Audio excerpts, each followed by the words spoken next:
Un, deux. Je m'appelle Dantès Tai Liang. Tai Liang, c'est mon nom chinois. Tai, ça veut dire porter, comme on porte des lunettes ou on porte un chapeau. Et Liang, c'est tout ce qui est lumineux, la lumière, par exemple, les lumières qui sont ici sur la scène. J'ai appris le chinois à l'âge de 11 ans, à la fin des années 80, au début des années 90, où à l'époque, la majorité des Français, des Occidentaux, pensaient que le chinois, ça ne servait pas à grand-chose. Pourquoi j'ai voulu apprendre le chinois à cette époque? J'avais envie d'être différent, mais aussi parce que j'étais curieux. C'est la curiosité qui m'a poussé à apprendre le chinois. C'est vrai que le chinois, c'est très, très différent. Par exemple, on ne dit pas un ordinateur, on dit un cerveau électrique. On ne dit pas un train, on dit une voiture de feu.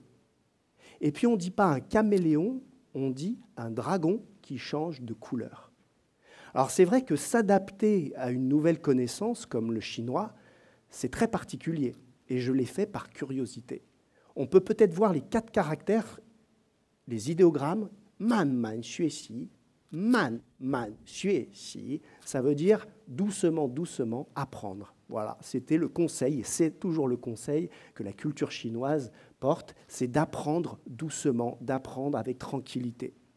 S'adapter aux choses, s'adapter à une connaissance. Alors la première question que j'ai envie de vous poser cet après-midi, j'allais dire ce soir parce qu'il fait nuit, mais cet après-midi, est-ce que vous vous êtes adapté à une connaissance par curiosité? Puis par la suite, j'ai eu la chance, en l'an 2000, d'aller en Chine, à Shanghai. Et là, j'ai continué à choisir de m'adapter. Parce que c'est vrai que quand on arrive en Chine, et particulièrement à Shanghai, et particulièrement dans les années 2000, la vie là-bas, elle est vraiment très différente de ce qu'on connaît en France.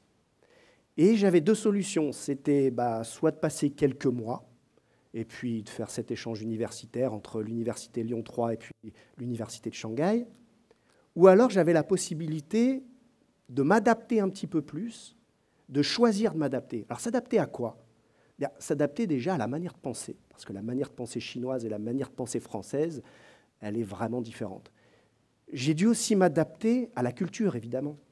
Et puis j'ai dû m'adapter à quelque chose peut-être qu'on n'imagine pas quand on est en France, et peut-être que ceux qui sont allés vivre à l'étranger le savent, mais c'est au rythme du pays. Parce qu'en l'an 2000, en Chine, tout va très vite. Il y a un développement économique incroyable. J'ai dû m'adapter à tout ça. Pourquoi j'ai fait ça? Je l'ai fait par passion. Passion pour la culture chinoise, passion pour cette langue, passion pour la vie que j'avais là-bas, et aussi passion pour ce que vous voyez ici, la musique. J'ai amené ma guitare aujourd'hui, et je me suis dit, moi qui aime effectivement la culture chinoise, qui aime voyager, qui aime aussi la musique, et qui aime composer des chansons, à l'époque, j'avais l'habitude de composer quelques chansons en français. Je vais vous chanter un exemple de titre que j'avais l'habitude de composer à l'époque. On était en l'an 2000, et puis en France, je faisais des chansons de ce style. Et si j'oubliais d'où je viens,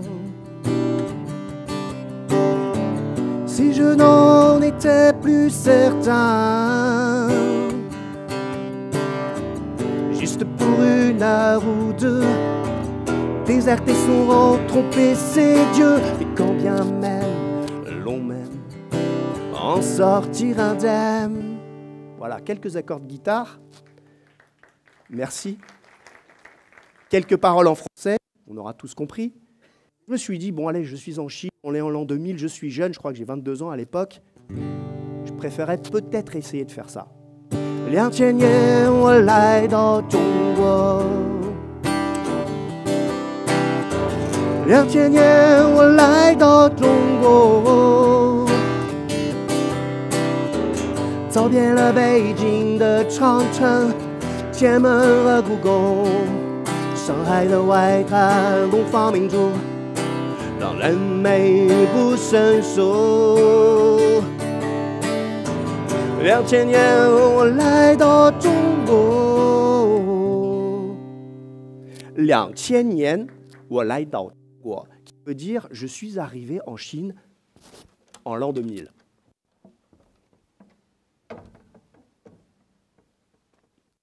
C'était l'idée. L'idée, c'était d'écrire, vous l'avez compris, des chansons en chinois. Pourquoi j'ai fait ça? Par passion. Par passion, j'ai continué à écrire des chansons en chinois. Et comme on peut le voir sur cette photo, bien, j'ai fait en 2005 un album un petit peu particulier, en tout cas pour le peuple chinois. C'était la première fois qu'un occidental, ou que des occidentaux faisaient un album tout en chinois. Voilà, j'étais français, je faisais un album en chinois, et beaucoup de Chinois bien, trouvaient ça assez intéressant. C'était la première fois, alors il y a plein de raisons pour lesquelles c'était la première fois, mais ce qu'il faut retenir et ce que j'ai envie de partager aujourd'hui à travers ce TEDx sur l'adaptation, c'est que je suis arrivé à faire cet album parce que j'ai choisi de m'adapter. Et j'ai choisi de m'adapter sur du long terme, parce que j'aurais pu juste commencer à apprendre le chinois, et puis au bout de quelques années abandonner, comme beaucoup de mes camarades d'ailleurs à l'époque l'avaient fait. J'aurais pu rester 1 an en Chine et puis arrêter au bout d'1 an, revenir en France, continuer peut-être ma musique ici en France. Mais j'ai choisi de continuer à être en Chine. Alors qu'est-ce que ça m'a apporté tout ça? Qu'est-ce que cette passion m'a apporté? Ce que ça m'a apporté, c'est peut-être ce qu'on peut voir sur la prochaine image, la possibilité déjà d'être avec ce peuple chinois. Pourquoi? Parce que j'ai de l'amour qui est venu. C'est-à-dire que j'ai eu la curiosité quand j'étais plus jeune, après j'ai eu la passion, et ça s'est transformé en amour. Un amour pourquoi? Pour mon propre peuple, le peuple français, mais aussi pour un peuple, le peuple chinois.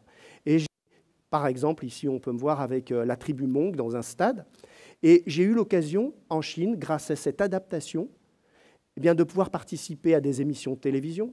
J'ai pu faire 400 concerts en Chine, j'ai pu aussi, bien entendu, me faire énormément d'amis. Et c'est en fait cette adaptation qui m'a aidé à atteindre ce qui était au début, on va dire, une passion, on a dit une curiosité, mais c'est devenu presque un objectif. J'ai atteint cet objectif. Alors la question que je pourrais vous poser encore aujourd'hui, c'est est-ce que par passion, vous vous êtes adapté pour une nouvelle vie? Est-ce que par amour, vous vous êtes adapté pour une nouvelle vie ou pour tout simplement développer, je dirais, votre business, mais aussi développer les relations que vous avez avec les gens qui vous entourent? Cette année, c'est le 60e anniversaire des relations diplomatiques entre la France et la Chine. Alors c'est vrai qu'il y a toutes sortes d'émotions dans ces relations-là, de France ou de Chine. Il y a un peu d'amour, il y a un peu de haine, il y a de l'incompréhension. Et en fait, cette adaptation, eh bien, c'est quelque chose qui doit se faire tout le temps. Ça fait 20 ans que je suis entre la France et la Chine. Eh bien, je dois toujours continuer à m'adapter. Je reviens de Chine, là, je suis en jet lag, comme on dit, avec le décalage horaire. Et aujourd'hui, là, tout de suite, je dois m'adapter aussi à cet aspect temporel, atemporel, qui me fait justement qui me donne un petit peu de difficulté pour présenter ce TED Talk. Mais je suis très content d'être ici. Alors, pendant toutes ces années en Chine, que ce soit mes amis chinois ou les médias, ils me posaient toujours la même question, en tout cas très souvent la même question. Mais pourquoi tu vis en Chine, toi qui es français, pourquoi, entre guillemets, tu ne restes pas en France et tu ne vis pas ta vie en France? Pourquoi tu as choisi de t'adapter? Parce que c'est quand même pas évident. La mentalité, la manière de parler, peut-être aussi la nourriture, quelquefois, on aime bien manger français. Alors, plutôt que de répondre en faisant une interview comme ça, d'une manière, entre guillemets, froide, eh bien, j'ai composé une chanson. Alors, c'est une chanson en chinois, mais peut-être après avoir écouté ce titre, même si vous ne comprenez pas les paroles, vous comprendrez un petit peu mieux pourquoi il a fallu pour moi m'adapter et en quoi l'adaptation, c'était presque une survie pour le français qui écrit et chante en chinois. Quand j'étais enfant, j'imaginais qu'un jour j'irais vivre en Chine. Quand je suis devenu étudiant, un petit peu comme la majorité d'entre vous ici, je suis devenu un Français qui vivait en Chine. Et puis, maintenant, je suis un Français de Chine. Ce titre s'appelle « 中国的法国人».